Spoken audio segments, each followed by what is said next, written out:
Namaste. To begin with the end in mind means to start with a clear understanding of your destination. It means to know where you're going so that the steps you take are always in the right direction in order to be victorious in achievable endeavors. This will be extremely difficult, if not impossible, without a constant guidance of this strategy, because it's incredibly easy to get caught up in the activity trap in the busyness of life. One such attraction will be to work harder and harder at climbing the ladder of success, only to discover that when you're almost at the top, meaning at the sunset of your life, to realize that the ladder is leaning against the wrong wall. We uncovered, unfortunately, that we were busy, very busy, without being very effective. In this case, spiritually ineffective. And yes, it is completely possible to include the ingredient of spirituality in our work just by mentally offering it to God. Your work becomes puja, it becomes worship. So you gain on both fronts as you proceed with life's responsibilities. If the ladder is not leaning against the right wall, every step we take just gets us to the wrong place faster, meaning a strong bank balance while your spiritual bank account is empty. When you begin with the end in mind, you gain a different perspective. You figure out the right wall from the outset. A great example, according to Covey, of begin with the end in mind is based on the principle that all things are created twice. That there's a mental or first creation and a physical or second creation to all things. What does that mean? Take the construction of a home. You try to get a very clear sense of what kind of house you want. You create it in every detail before you even put shovel in the ground or hammer the first nail into place. If you'd like a family-centered home, you plan where to put the family room. You plan where the sliding door will be with a visual of the patio for the children playing outside.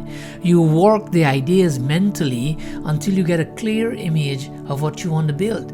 Then you go to the architect and create a blueprint and develop construction plans. All of this is done before the earth is touched. If you don't follow that proven path of best result, then the second creation, which is the physical creation, you'll have to spend a lot more time making expensive changes that may double the cost of your home. You're racing to the finish line in the wrong lane. And so the race of life will face spiritual disqualification. In these situations, it's always advisable to use the carpenter's rule. Measure twice, cut once. You have to make sure that the blueprint, the first creation, is really what you want. Then you put it into bricks and mortar. Each day you go to the construction site and you pull out the blueprint and you follow the orders for the day. Meaning, each morning you wake up, you reconfirm mentally to follow your commitment and you proceed with confidence. Look at a business, for example. If you want to have a successful enterprise, you have to clearly define what you're trying to accomplish. You do a financial projection, you study the marketplace for demand and supply, study the demographics, etc.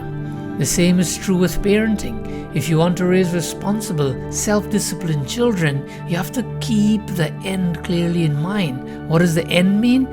It means what kind of adults you want your children to be as you interact with them on a daily basis. Before you go on a trip, you determine your destination and plan out the best route. Which day and how many days in what city you will spend, etc. A fashion designer mentally designs the clothes they want to make before they thread the needle.